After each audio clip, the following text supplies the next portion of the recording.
많은 사람들이 궁금해합니다. 앞으로 부동산 시장이 어떻게 될 것인가에 대해서 많이 궁금해하죠. 그런데 지금 나오는 이야기들을 보니 부동산 하락세가 대세로 굳혀지는 것처럼 보입니다. 그리고 60%가 넘는 사람들이 부동산 시장 하락할 거다라고 보고 있습니다. 자, 그런데 이게 60%로 끝날까요? 60% 되는 사람이, 7, 8, 90% 되는 사람이 앞으로 부동산 시장은 하락할 것이다 라고 생각하는 일은 없을까요? 그렇게 된다면 정말 부동산은 계속 하락하게 되는 걸까요? 자, 이것에 대한 매우 중요한 허점이 있습니다. 그 허점에 대해서 지금부터 얘기해 보도록 하겠습니다.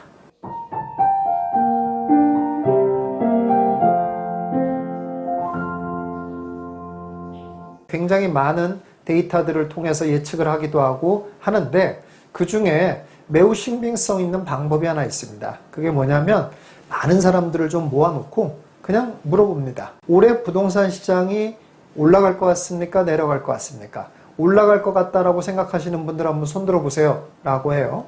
막 손을 듭니다. 내려갈 것 같다고 생각하는 분들 손 들어보세요 해요.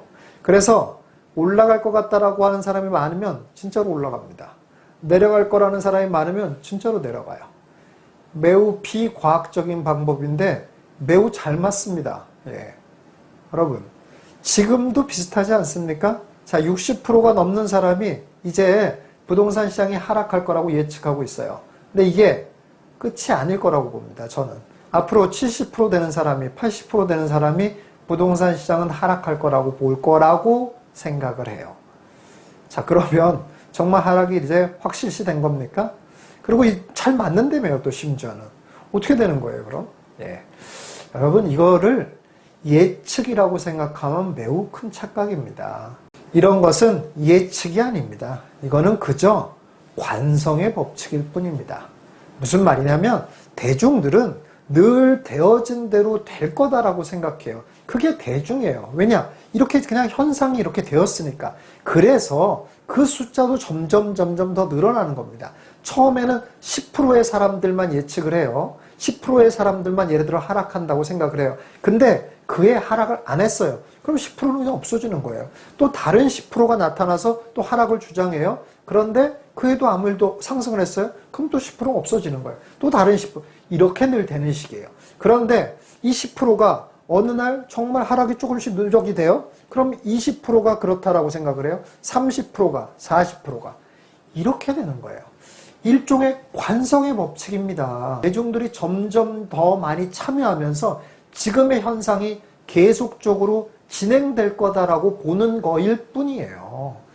그렇기 때문에 잘 맞는다는 것도 그래서 맞는 거예요. 왜냐? 여러분 보세요. 일단 한번 올랐잖아요. 그러면 계속 오르잖아요. 한번 떨어지잖아요. 그럼 어느 정도까지나 계속 떨어지잖아요. 그러니 그럴 때 대중들한테 물어보면 맞아요, 당연히. 오를 때 오를 것 같습니까? 오른다는 사람이 많으면 맞다니까요. 내릴 때 내릴 것 같다는 사람이 많으면 더 내려요, 글쎄. 그렇기는 해요. 다시 말해서 돈 버는 거와는 전혀 무관한 능력이라는 거예요. 여러분들이 이걸 아주 명백하게 아셔야 돼요. 여러분들 이제 지금 60%가 하락한다고 예측하는데 나도 이제 거기에 참여해야지. 뭐 이런 거 참여하면 누가 상 줍니까? 이런 것들을 아무리 여러분들이 맞춰봐야 돈을 절대 벌지 못하는 세 가지 이유가 있습니다. 첫 번째는 여러분들의 예측이 맞는 시점이라는 것 자체는 이미 그 현상이 자리를 잡았을 때라는 겁니다. 그렇기 때문에 도움이 전혀 안 돼요. 무슨 말이냐면 자, 여러분 지금 하락한다고 그러잖아요. 그런데 그래서 나 하락할 거라고 생각해요. 그런데 어떻게 돼요? 그럼 하락하면 도움이 되려면 어떻게 해야 돼요? 내 물건을 빨리 팔고 나오든지 해야지 도움이 될 거 아니에요? 그런데 어떻습니까? 내 물건 팔 수가 있습니까? 못 팔잖아요. 이미 현상이 와 있어요, 지금 벌써. 그런데 그걸 알아봐야 무슨 의미가 있냐고요. 정말 예측을 할 거였으면 어떻게 했어야 되냐면 화랑장 때 했어야죠. 화랑장 때. 막 살려고 너도 나도 막 매수하려고 막 이렇게 열을 올릴 때 이제 곧 하락이 오니까 그렇게 열을 올리면 안 됩니다. 오히려 이럴 때 팔아야 됩니다. 라고 얘기를 해야죠. 그게 예측이죠. 그게.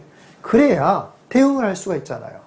저는 어떻게 얘기했습니까? 지난번에 유튜브 때도 얘기했습니다만은 최소한 D급 물건 같은 거, D급, E급 뭐 이런 아래 등급 물건 갖고 있으면 그래도 오른다라고 좋아할 게 아니라 반드시 지금 팔아야 됩니다. 돈이 안 되면 이거 팔고 더 소형으로라도 가야 됩니다. 이거 팔고 좀 쌩쌩한, 지역은 좀 멀리 떨어져더라도 쌩쌩한 것으로 갈아타야 됩니다. 이런 얘기들을 했잖아요. 그리고 법인 가지고 막 사람들 막 법인해야 된다고 막 난리치고 이랬을 때 제가 뭐라고 그랬습니까? 정부가 법인을 건드리지 못한다는 건 절대 말도 안 된다. 절대로 이런 식으로 투자해서는 안 된다. 매우 위험하다. 절대 하지 말아야 된다. 어떻게 됐습니까? 지금 제일 고통스러워하는 사람들이 법인으로 부동산 갖고 있는 분들이지 않습니까? 그래요. 그러니까 그럴 때 얘기했어야죠. 그럴 때 얘기해야 그게 예측인 거예요.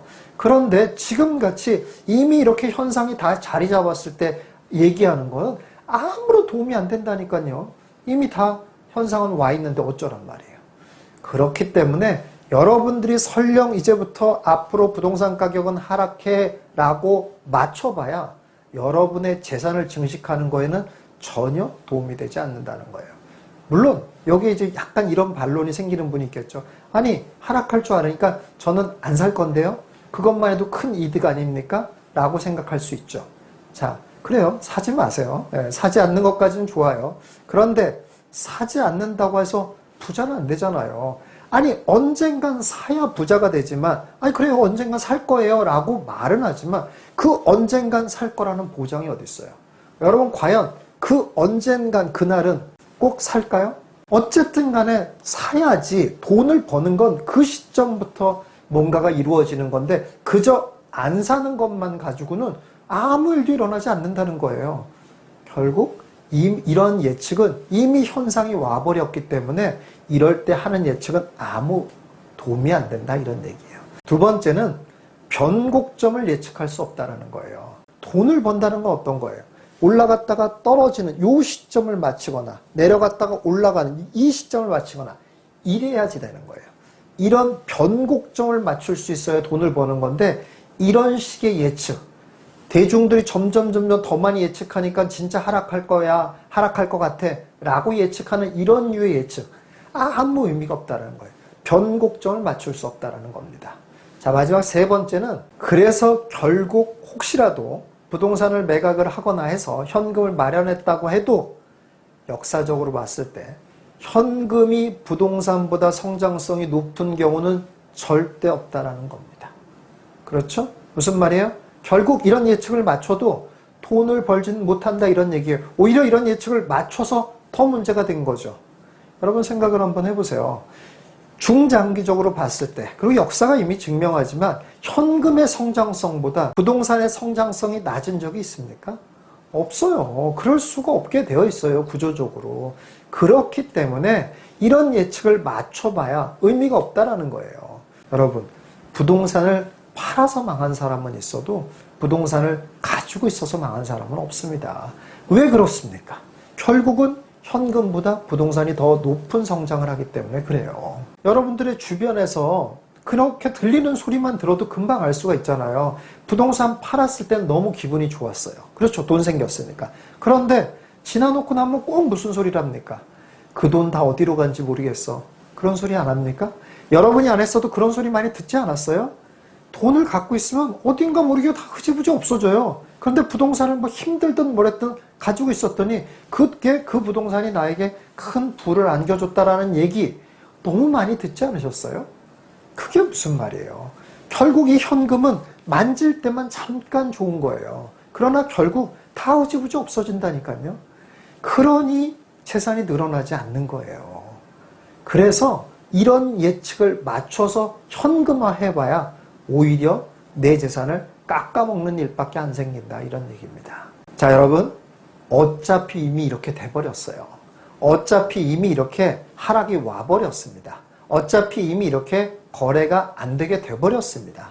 자 이런 상황에서 예측을 자꾸 해봐야 뭐 하겠냐고요. 결국 부동산이 현금을 이긴다는 이 사실만 여러분들이 기억하세요. 그럼 어떻게 하면 되겠어요?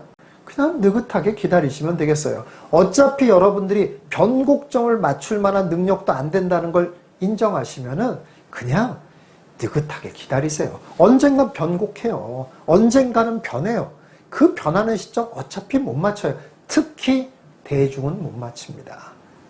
그러니 그냥 여러분 그럴 때가 올 때까지 느긋하게 기다리세요. 그러다 보면 현금 가지고 있는 사람보다는 무조건 여러분들이 부자가 됩니다.